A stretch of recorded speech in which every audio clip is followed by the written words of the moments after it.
누군가를 기쁘게 해주는 것만큼 설레는 일이 없습니다. 여러분 어떻습니까? 어떨 때 좀 설레요? 우리가 설렌다 그러면 보통은 선물 받을 때 좀 많이 설레잖아요. 그래서 생일 선물, 그리고 우리 친구들 또 크리스마스 선물 받을 때 기대가 되고 또 많이 설렙니다. 저도 본문을 준비하면서 생일 선물을 생각해 보니까요. 지금 우리가 비디오 카메라를 찍고 있는 것처럼 저 카메라를 몇 년 전에 그 생일 선물로 받았어요. 제가 좀 쫄아서 받았는데 5년치 생일 선물을 제가 한꺼번에 받겠습니다 라고 고백을 하면서 제가 쫄라서 그 비디오 카메라를 제가 구입을 했어요. 그래서 받고 난 다음에 얼마나 제가 참 좋았는지 모르고, 제가 사진 찍는 걸 좋아하기 때문에 저에겐 참 의미 있는 생일 선물이었어요. 그리고 크리스마스 선물은요, 제가 한 7살, 8살 때쯤 산타 할아버지한테 받았던 크리스마스 선물이 기억이 납니다. 그래서 현미경이 갖고 싶었는데 24일 날 자고 25일 날 일어나니까 머리맡에 현미경 마이크로스코프, 현미경을 받았던 기억이 나요. 그리고 또 설렌다 그러면 언제나 설레냐면, 여러분 다들 행복한 가정을 꾸리고 계시는데요. 프로포즈를 하고 받을 때 참 설레잖아요. 특히 미국은 이 프로포즈의 진심이 나라인 것 같아요. 우리 사진 한번 볼까요? 예, 사진 한번 보시면 재미있는 사진이 있어요. 예, 그 왼쪽 오른쪽에 보면 프로포즈 하는 어떤 그런 사진인데요. 여러분들도 어떤 멋진 프로포즈 하셨어요? 예, 제가 찾아보니까 이런 게 있어요. 린지, will you marry me? 라고, 그죠?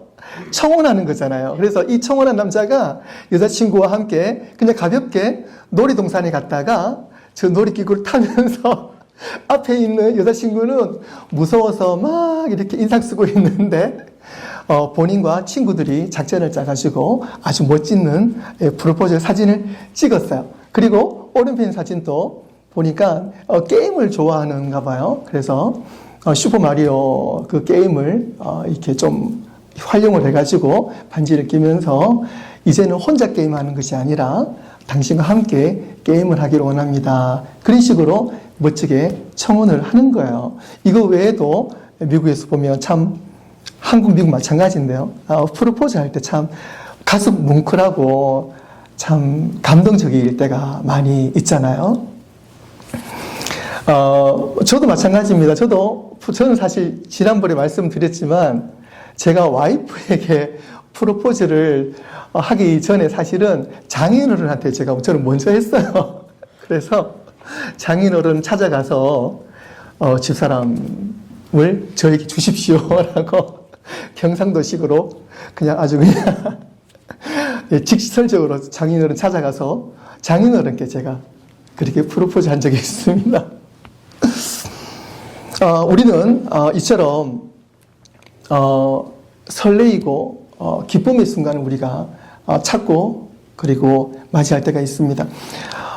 우리가 성장을 하면서, 우리가 인생을 살면서 기쁨의 대상이 좀 자연스럽게 바뀌어요. 우리가 어릴 때는요, 기쁨의 대상이 누구죠? 보통 부모님이에요. 예를 들어 내가 공부를 하고 난 다음에 어린 나이에 공부를 하면서 내가 공부를 해서 내가 잘 돼야지라고 마음먹는 친구도 아마 없을 거예요. 우리 어릴 때 공부를 하면 내가 이번 시험을 잘 쳐서 엄마 아빠에게 기쁨이 되어야지. 그래서 엄마 아빠 기쁘게 해줘야지. 그리고 자랑스러운 아들이 되어야지. 어떤 그런 마음에 있잖아요. 그래서 부모님께 어떤 면에서는 공부를 잘해서 기쁨이 되고자 열심히 하는 부분도 없지 않아 있고요. 그리고 부모님이 외출 하셨다가 들어오시기 전에 방 청소를 열심히 한다든가 설거지를 해서 엄마 아빠가 오시면 내가 좀 기쁨이 되어야지. 어떤 그런 기쁨의 대상이 어릴 때는 부모님이었어요. 그러다가 이제 어른이 이제 좀 되고 나면은요, 그 기쁨의 대상이 조금 바뀝니다. 그래서 이제 퍼센테이지가 바뀌는 거야. 예를 들어 결혼을 하고 나면 어릴 때는 부모님께 포커스 맞추고 있다가 결혼을 하게 되면 이제 배우자에게 좀 더 그것이 많이 맞춰지잖아요. 그래서 예를 들어 결혼 초기에는 맛있는 것이 있어도 이 맛있는 거 먹고 싶어도 혼자 먹으면 맛이 없어. 집사람이 오면은 같이 먹어야지. 그리고 집사람이 오면은 같이 먹으면 맛있게 먹고 또 재미난 이야기도 하고 그러잖아요. 그러다가 그게 좀 바뀌어요. 어떻게 바뀌냐면 상대를 기쁘게 해주는 것이 맛있는 음식이 있으면은요, 예전에는 혼자 먹으면 맛이 없어 라고 그러다가 이제 결혼 10년 차 좀 넘어가면은요, 맛있는 것이 있으면 욕심이 생깁니다. 혼자 먹으면 맛있는데 하지만 혼자 먹을 수는 없어. 왜 그렇습니까? 혼자 먹었다가는 등짝 맞지요. 와이프한테 혼나지요. 그래서 와이프를 기쁘게 해주기 위해서 먹고 싶어도 참는 것이 기쁨인 줄로 믿습니다.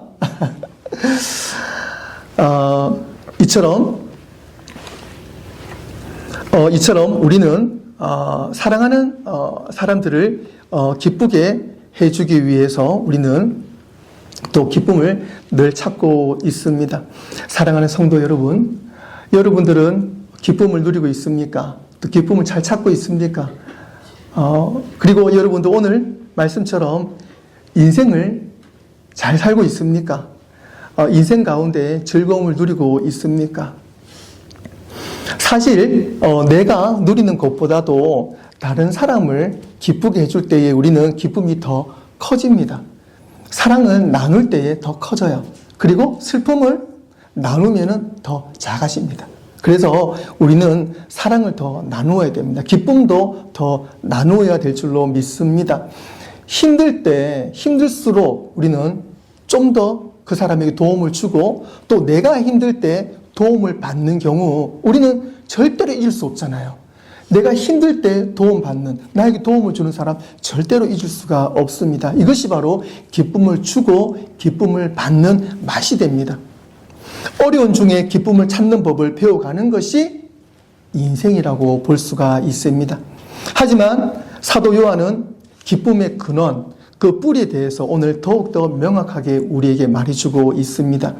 우리 주 하나님이여 영광과 존귀와 권능을 받으시는 것이 합당하오니 주께서 만물을 지으신지라. 만물이 주의 뜻대로 있었고 또 지으심을 받았나이다 라고 고백하고 있습니다. 우리 인간은요, 하나님을 만날 때, 그리고 하나님을 알 때, 하나님을 높여드릴 때 그 속에서 기쁨의 근원을 찾게 된다는 것입니다.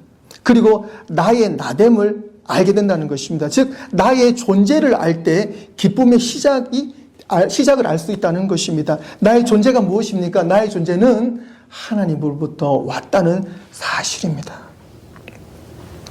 우리 주 하나님이여 영광과 존귀와 권능을 받으시는 것이 합당합니다 라고 고백하고 있습니다. 하나님이여 당신의 영광, 글로리, 존귀, 아너, 권능, 파워가 저를 통해서 하나님께 온전히 드려지기를 원합니다. 하나님 저를 받아주십시오 라고 우리의 모든 것을 하나님께 올려드릴 때 하나님은 기뻐 받으시고 하나님의 기쁨이 우리 가운데에 충만하게 임하신다는 사실입니다.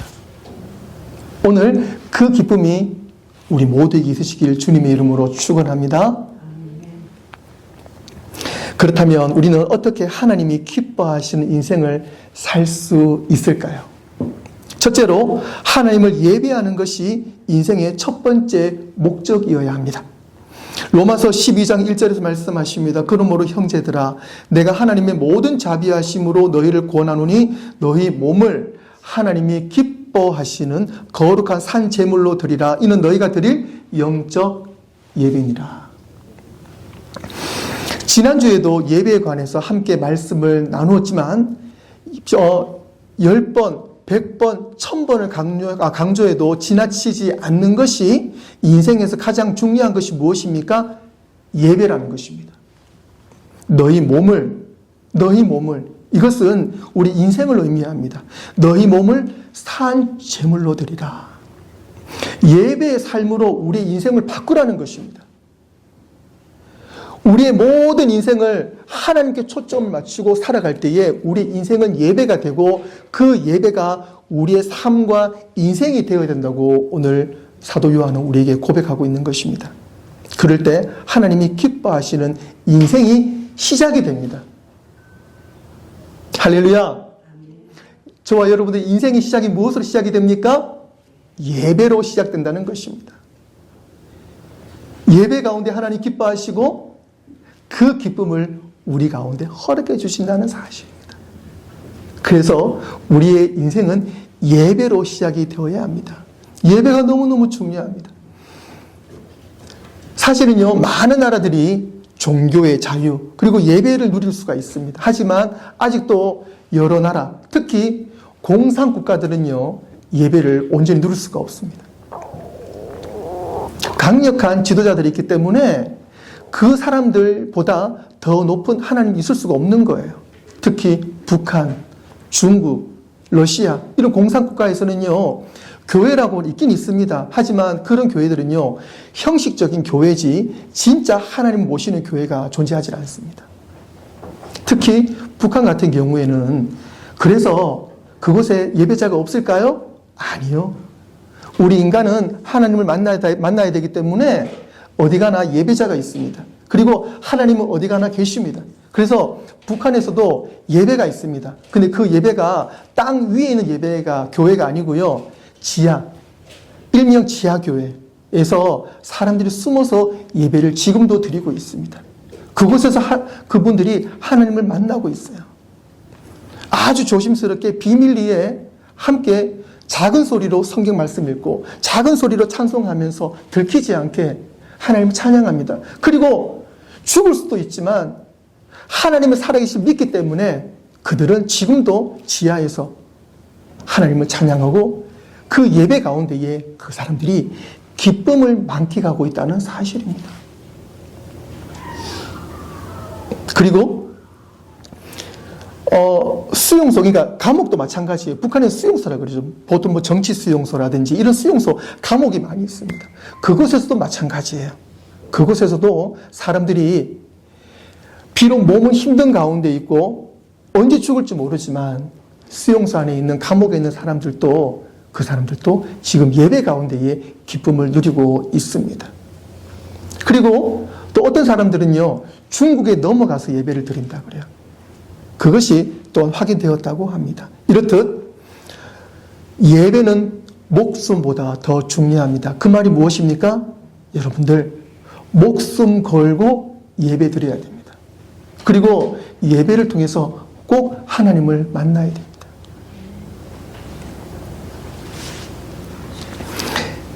우리는 하나님의 기쁨입니다.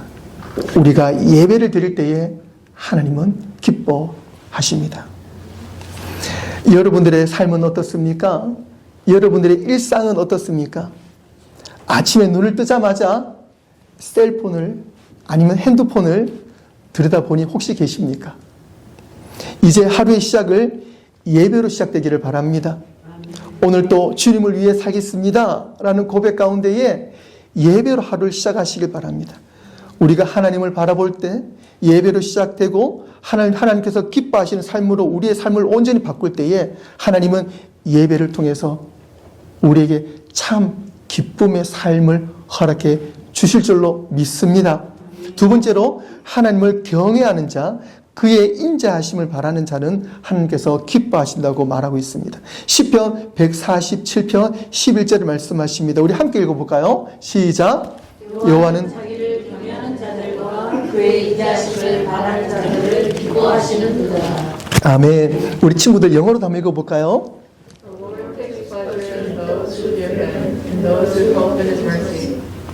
아멘. 자기를 경외하는 자들.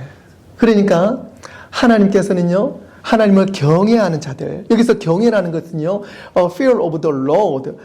이게 단순히 두려움이라는 게 아니에요. 무서워한다는 게 그런 의미가 아닙니다. 그런 의미가 아니고 하나님의 위대하심, 하나님의 거룩하심에 대해서 우리가 전적으로 인정을 하고 하나님 앞에 엎드리는 자세를 의미하는 것입니다. 옛날에 왕 앞에서 고개를 들지 못했던 것처럼 왕이 무서워서 못 드는 것이 아니라 왕이기 때문에 고개를 못 드는 것처럼 왕보다도 훨씬 높으신 우리 하나님 앞에 경외하는 것. 나의 모든 것을 하나님께 드려도 아깝지 않습니다. 왜 그러냐면 하나님이 나의 주인이시기 때문에 라는 믿음으로 우리가 주님의 위대하심과 거룩하심 앞에서 우리가 엎드리는 그러한 경외가 있을 때에 하나님은 기뻐하신다는 것입니다. 잠언 9장 10절 말씀에 여호와를 경외함이 지혜의 근본이라고 고백하고 있습니다. 경외는 하나님 중심으로 살아가는 지혜입니다. 이것이 바로 인생의 의미입니다. 우리가 인생을 살아갈 때에 우리는 지혜가 필요합니다. 그 지혜가 무엇입니까? 그 지혜는 바로 하나님을 경외하는 것입니다. 하나님을 경외할 때 우리가 지혜가 있고 그 지혜가 우리의 삶의 기쁨이 될 것입니다. 여러분 삶의 키가 되는 것입니다. 즉 우리의 삶의 중심이 누가 계셔야 됩니까? 우리 삶의 중심에 하나님이 계셔야 됩니다. 그것이 바로 경외하는 것입니다. 그리고 그의 인자하심을 바라는 자들을 통해서 하나님은 기뻐하십니다. 인자하심, mercy. 이것은요, 헬라어로, 히브리어로 헤세드입니다. 이 헤세드는요, 로얄 러브입니다. 러브가 그냥 러브가 아니에요. 로얄 러브, 헤세드. 즉, 하나님의 약속, 변함없는 하나님의 사랑입니다. 우리가 사랑을 잘 알고 있어요. 우리가 사랑을 해서 결혼도 하고요. 우리가 자녀를 사랑합니다. 친구를 사랑합니다. 부모님 사랑합니다. 우리 교우를 사랑합니다. 그런데 진짜 사랑은 하나님에게서 나옵니다. 그런데 그 사랑은 절대로 변하지 않습니다. 하나님이 여러분을 사랑하는 것이 절대로 변하지 않습니다. 그래서 우리는 하나님을 경외해야 됩니다. 그리고 그분의 인자하심, 로얄 러브, 하나님의 인자하심을 바라보고 주님 앞에 나아가야 될 줄로 믿습니다. 그럴 때 하나님의 사랑이 우리를 붙잡아 주시고 하나님의 기쁨이 우리 가운데에 충만하게 해주실 줄로 믿습니다. 사랑하는 성도 여러분, 혹시 지금 가장 힘든 순간 가운데 계십니까? 풀리지 않는 인생으로 고통 가운데 계신 분이 있습니까? 아니면 어느 때보다도 마음이 편하고 혹시 행복하십니까? 성도 여러분, 그 고통과 기쁨의 근원이 어디입니까? 우리는 이제 변하지 않는 기쁨의 그 인생을 하나님을 통해 누릴 줄 믿습니다. 하나님을 경외함으로 인생의 지혜가 삶의 중심이 되고 하나님의 인자하심을 간구함으로 구체적인 하나님의 사랑과 은혜를 경험하는 인생을 살게 될 줄로 믿습니다. 하나님, 저를 지으신 주님의 뜻을 믿습니다. 제 삶으로 주님을 기쁘시게 하기를 원합니다. 라는 이 기도를 통해서 하나님은 우리에게 참 기쁨을 허락해 주시고 우리의 인생의 주인 되어 주시고 우리의 인생을 책임져 주실 줄로 믿습니다. 마지막 세 번째로 찬양과 경배로 하나님께 영광을 돌려드릴 때 하나님은 기뻐하신다는 사실입니다. 시편 100편 2절 말씀 한번 더 읽어볼까요? 시편 100편 2절 말씀 시작. 기쁨으로 여호와를 섬기며 노래하면서 그의 앞에 나아갈지어다. 영어로 시작. Serve the Lord. 교회인 우리가 오늘 함께 모여 연합으로 예배를 드릴 때 우리는 더 기쁘게 하나님을 찬양하고 또 예배를 드릴 수가 있습니다. 이것이 성도의 기쁨이고 또한 하나님께서 기뻐 받으시는 예배인 것입니다. 왜냐하면 하나님을 노래할 때 우리는 하나님 앞으로 나아가야 됩니다. 하나님 나아가서 우리는 하나님과 함께 예배를 드리고 하나님의 마련해 주신 그 기쁨을 누리게 된다는 것입니다. 오늘 말씀처럼 그의 앞에 나아갈지어다 라고 말하잖아요.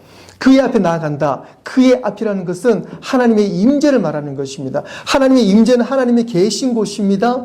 그곳에 우리가 나아갈 때 우리는 하나님을 만날 줄 믿습니다. 하나님의 임재 앞에 나아가서 우리가 하나님께 예배를 드릴 때에 하나님은 기뻐 받으시고 하나님이 기뻐 받으신 예배를 통해서 우리가 함께 예배를 통해서 기쁨을 누린다는 사실입니다. 말씀을 정리하겠습니다. 사랑하는 성도 여러분, 이제 여러분의 인생이 하나님의 기쁨으로 가득 차기를 소망합니다. 인생의 목적이 예배가 되고 삶이 예배로 가득하며 하나님을 경외함으로 지혜를 가지고 하나님의 인도하심을 믿음으로 하나님이 기뻐하시는 인생으로 살아가는 우리 모두가 될 줄로 믿습니다. 아멘. 오늘 본문 말씀 한 번 더 보시겠습니다. 우리 주 하나님이여 영광과 존귀와 권능을 받으시는 것이 합당하오니 주께서 만물을 지으신지라. 만물이 주의 뜻대로 있었고 또 지으심을 받았나이다. 아멘. 기도하겠습니다.